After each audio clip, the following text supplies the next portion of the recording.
Sou a voz no ar há 6 anos, embora a Homem do Tempo pareça um título que roubei. Meus roteiros chegam por meio dele agora, a previsão do tempo. Meus roteiros chegam por meio de uma antiga máquina de fax térmica parafusada no canto da minha mesa. Ela não tem linha telefônica. O cabo de alimentação fica enrolado no chão como uma cobra morta, mas, mesmo assim, ela grita ao ligar. O papel que ela cospe está sempre frio, mais frio que o cômodo. Não me lembro nem de como consegui este emprego. Não me lembro da entrevista. Não me lembro da inscrição.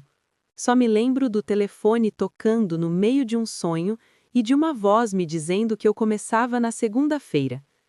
Agora fico sentado na cabine do nascer ao pôr do sol, lendo o que quer que a máquina cospe. Alguém precisa dizer a eles o que está por vir. Alguém precisa dar a eles uma chance de correr.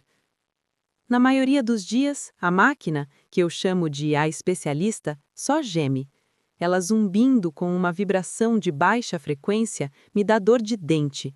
Acaba por cuspir uma língua de papel térmico com um cheiro forte de óleo queimado e eletricidade velha.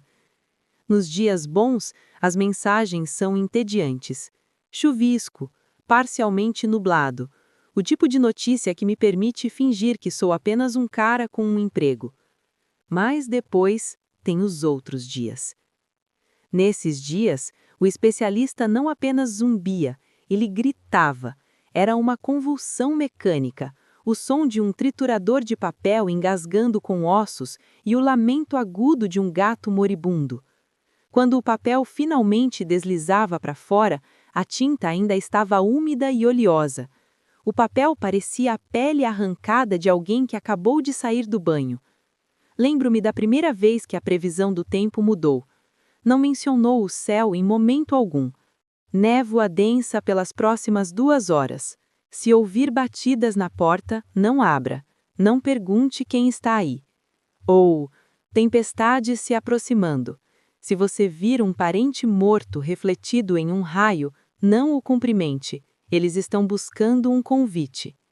Tenho que ler essas palavras no microfone.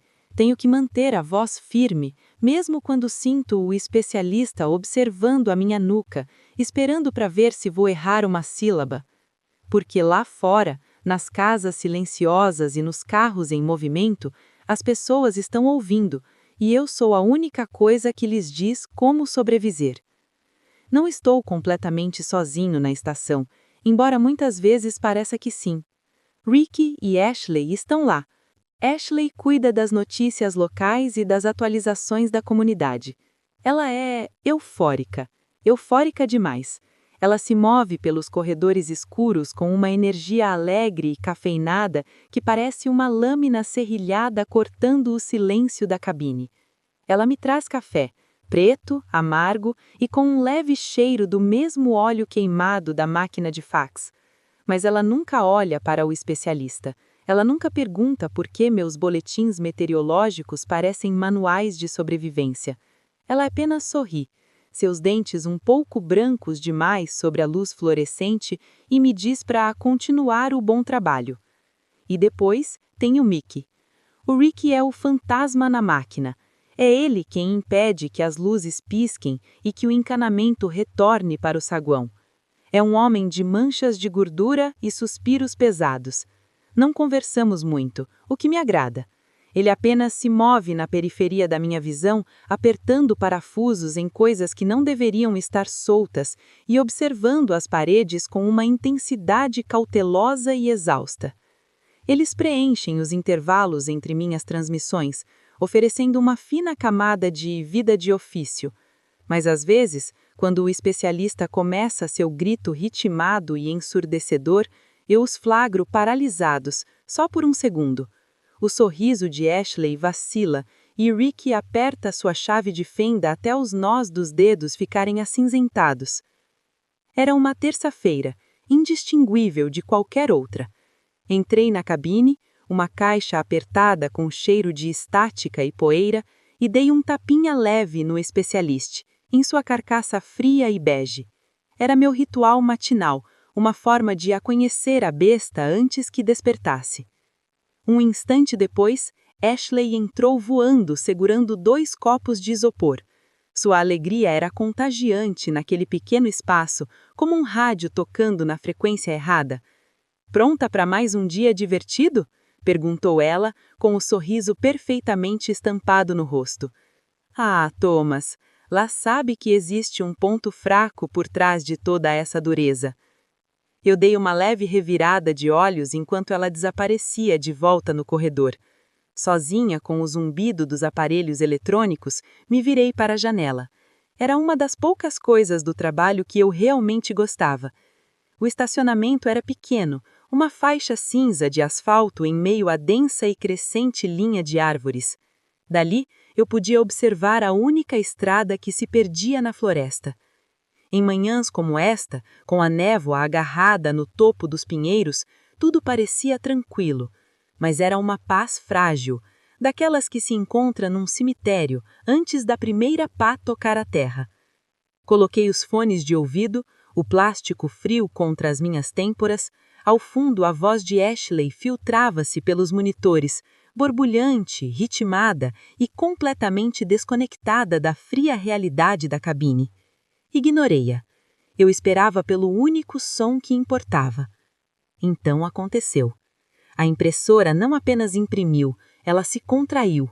Um grito agudo e metálico rasgou a sala, o som de uma lâmina raspando num quadro negro. Uma nova tira de papel térmico deslizou para o chão. A agarrei, meu coração batendo forte e lento contra as costelas. Inclinei-me em direção ao microfone, dando-lhe 2 batidas leves. Tum-tum, como uma batida de coração. "Bom dia a todos. Thomas aqui com a previsão do tempo. Hoje o dia estará nublado. Esperem uma garoa leve durante a manhã, com temperaturas mais frias vindas do norte." Li isso palavra por palavra. Não respirei até terminar a frase. Nunca ousei improvisar, nunca ousei resumir. Até um relatório normal parecia um contrato. Se o especialista dissesse garoa, eu dizia garoa. Se eu mudasse uma palavra, se dissesse chuva em vez de pancada de chuva, eu tinha a sensação nauseante de que o mundo lá fora se moldaria ao meu erro, e eu não queria ser responsável pelo som desse claque. As horas se misturaram, marcadas apenas pelo lento arrastar das sombras pelo estacionamento. Nenhum novo alerta soou do especialista. Ele permanecia silencioso, uma lápide bege sobre minha mesa, irradiando um calor fraco e elétrico. Entre os segmentos, Ashley se encostava no batente da minha porta conversando sobre nada. Vendas de bolos locais, uma música nova nas paradas, as trivialidades de um mundo que parecia cada vez mais distante. Mantivemos a conversa leve. Tínhamos que fazer isso. Tarde demais, Ricky passou arrastando os pés pela cabine. Carregava uma pesada caixa de ferramentas que tirintava com o som de ferro enferrujado, os olhos fixos num ponto a poucos centímetros do chão. Não perguntei por que estava atrasado. Ele não explicou. Era o nosso contrato tácito, assinado no silêncio da estação. Não falávamos sobre o chefe que ninguém nunca tinha visto, nem comparávamos as histórias das ligações fantasmas que nos arrancaram de nossas vidas e nos jogaram atrás dessas mesas. Havia um conforto na ignorância. Se eu não perguntasse a Ashley como ela tinha chegado ali, ela não precisaria me perguntar por que eu estava lendo instruções de sobrevivência para uma cidade que achava que eu estava apenas falando da chuva. Éramos 3 estranhos prendendo a respiração no escuro, fingindo que, se apenas fizéssemos nosso trabalho, se Ricky impedisse os panos de gritarem e eu mantivesse o roteiro perfeito, a escuridão não nos notaria. Então, Thomas, eu estava pensando se você gostaria de ir à feira de produtores agrícolas neste sábado. A voz de Ashley estava diferente. A vivacidade aguda, típica de quem trabalha no rádio, se transformou em algo mais suave, em algo mais frágil. Ela olhava para os sapatos, os dedos deslizando pela borda da xícara de café. Era a primeira vez em anos que reconhecia a existência de um mundo além das 4 paredes daquela emissora. "Ah, ok", respondi, com as palavras parecendo pesadas na minha boca. "Ah, por que não?" Disse a mim mesmo que era apenas a solidão finalmente transparecendo por baixo de sua armadura. Ela olhou para cima e por um segundo o sorriso dela não era uma máscara, era real, brilhante o suficiente para fazer a cabine escura parecer até quase aconchegante. Maravilhoso! Exclamou, radiante, com um passo leve ao virar a esquina. Mal posso esperar. Observei-a partir, sentindo até mesmo um leve sorriso fantasma surgir em meu rosto. Ia comprar um café amanhã de manhã. Um café de verdade, daquele da esquina, não aquela goroba queimada que bebemos aqui. Deixei-me imaginar o sol em uma manhã de sábado. Então o especialista gritou. Não era o grito habitual. Era um som prolongado e úmido, como uma lâmina de serra atingindo um nódulo de cartilagem. Na manhã seguinte, o mundo parecia impecavelmente limpo. A neblina havia desaparecido, como se nunca tivesse existido, deixando as árvores nítidas e vibrantes contra um céu pálido. Saí cedo, o motor do meu carro ronronando uma melodia alegre, enquanto eu parava no drive-thru de um café local. Comprei 2 cafés, um preto simples para mim e algo mais leve, mais doce, para Ashley. O calor das xícaras contra minha palma da mão era como uma promessa. Na verdade, eu estava ansiosa para chegar à estação. Queria ver a cara dela quando visse a bebida. Queria acreditar que as pessoas tinham escutado minha voz na noite anterior, que tinham ficado em casa, tapado os ouvidos e ignorado os gritos fantasmagóricos na neblina. As xícaras de café estavam no banco do passageiro. O aroma doce do latte de baunilha da Ashley preenchia o carro. Entrei no estacionamento do posto, com a mente na feira de sábado, no sol, em qualquer coisa menos no rádio. Então os pneus atingiram algo macio, um baque úmido e pesado que não soou como um buraco na estrada. Pisei no freio bruscamente. Meu estômago deu uma cambalhota gelada enquanto eu olhava pelo para-brisa. O estacionamento não era mais cinza. Era um mosaico de carne crua e brilhante e membros emaranhados. Eles não estavam apenas mortos, eles tinham sido desfeitos. Uma dúzia de figuras jazia espalhada pelo asfalto, mas a geometria estava toda errada. Vi um homem cujo torso havia sido alongado e enrolado como um pedaço de mangueira de jardim, suas costelas quebradas para fora formando uma gaiola irregular de marfim. Ao lado dele, uma mulher havia sido fundida ao tronco de um pinheiro, sua pele esticada tão fina que era translúcida, revelando a maquinaria frenética e pulsante de órgãos que não deveriam mais estar funcionando. Mas foram os rostos que me fizeram gritar por entre os dentes. Suas bocas estavam abertas em ovais verticais impossíveis, a pele de suas bochechas rasgada até o osso da mandíbula.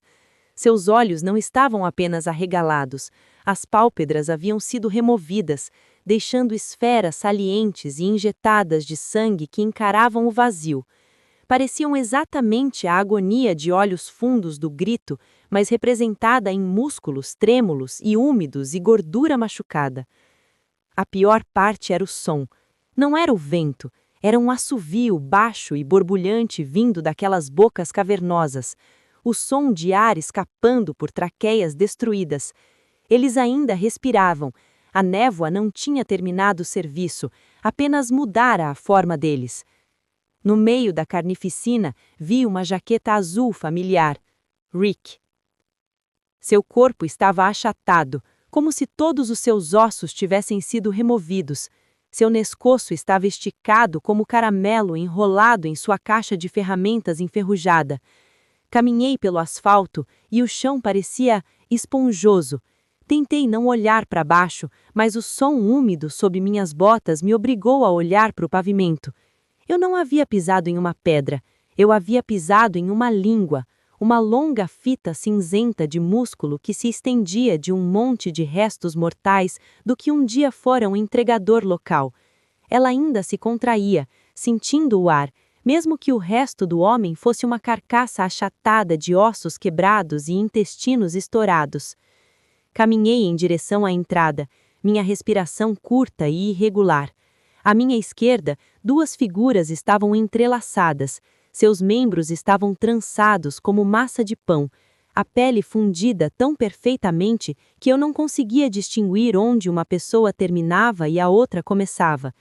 Parecia um nó humano, uma escultura de hematomas roxos e tendões expostos. Uma delas virou a cabeça, que era basicamente um buraco aberto e desdentado, e um líquido espesso e amarelo escorria de sua orelha quando tentava gemer. O som era como o de ar escapando de um pneu furado. Passei pelo bicicletário, onde um adolescente estava estendido como uma toalha molhada. Sua coluna vertebral havia sido removida, Deus sabe como, e seu corpo inerte estava preso às barras de metal. Seus olhos fixos e glaseados me seguiam. Ele não passava de um saco de fluidos e carne agora, mas seus dedos continuavam a tamulhar um ritmo incessante e inconsciente contra o metal. Toque, toque, toque. Cheguei às pesadas portas de aço da estação. Minha mão pairou sobre a maçaneta, que estava coberta por uma fina película translúcida de muco. Não olhei para trás. Não conseguia. Limpei a mão à calça, agarrei a maçaneta escorregadia e puxei. Ashley estava curvada sobre sua mesa, um pequeno amontoado trêmulo de tecido estampado com flores e terror. Sua respiração era uma série de suspiros úmidos e entrecortados, e seus olhos estavam fixos nos monitores de segurança, aquelas pequenas telas granuladas que mostravam o mosaico pelo qual eu acabara de passar. Eu já liguei para a polícia, ela balbuciou, a voz um suspiro frágil. Ela não olhou para mim, não conseguia. Eu estou com tanto medo, Thomas. Os corpos, meu Deus, os corpos na luz, eles ainda estão se mexendo. Coloquei a xícara de café doce com aroma de baunilha no canto da mesa dela. O vapor subiu em uma suave nuvem, com cheiro de um mundo que não existia mais. Inclinei-me e dei a ela um sorriso gentil e ensaiado, o tipo de sorriso que um agente funerário dá para um enlutado. Dei a ela um pequeno aceno rígido de encorajamento. Beba tudo, Ashley, disse baixinho. Vai ser um dia longo. Ela olhou para a xícara como se eu tivesse entregue uma cabeça decepada. Não fiquei para ver se ela a bebeu, eu tinha um horário a cumprir. Virei-me e caminhei para minha cabine, minhas botas deixando leves manchas marrom avermelhadas no linóleo. O especialista vibrava tão violentamente agora que as canetas na minha mesa pareciam dançar. O grito que emitia se transformou em algo ritmado, quase como uma batida de coração. No instante em que a porta da cabine se fechou com um clique, o mundo silenciou. Os tremores violentos da mesa cessaram e o especialista ficou sentado, banhado pelo brilho suave e clínico da minha abajur. Parecia quase inocente. Em seguida, me forneceu o trabalho da manhã. Primeiro veio uma tira de papel térmico comum, branca e estéril. Olhei para ela, ensolarado. Máxima de 26 graus Celsius, um dia perfeito e dourado para a cidade. Olhei pela janela e prendi a respiração. O estacionamento estava vazio, o mosaico de carne, os membros entrelaçados, os rostos bocejando, tudo havia desaparecido, até o sangue havia sido lambido do asfalto. O sol brilhava com uma intensidade cruel e ofuscante que fazia o massacre da manhã parecer um sonho febril. Então a máquina estremeceu uma última vez e ejetou a segunda folha. Não deslizou para fora, simplesmente caiu. Era um quadrado de couro tancado, pálido e ainda quente e levemente úmido. As bordas eram irregulares, mostrando as marcas tênues e ritmadas de uma lâmina serrelhada. Não havia fitas de tinta, as palavras haviam sido em relevo, como uma erupção de pele se formando sobre a superfície da pele. Não deixe o tempo entrar, Thomas. Eu não gritei, não podia me dar a esse luxo. Coloquei a pele com a face para baixo sobre a mesa, incapaz de olhar para sua textura por mais tempo. Peguei meu fone de ouvido, o plástico parecendo estranho e crio na minha pele. Minhas mãos estavam firmes, firmes demais.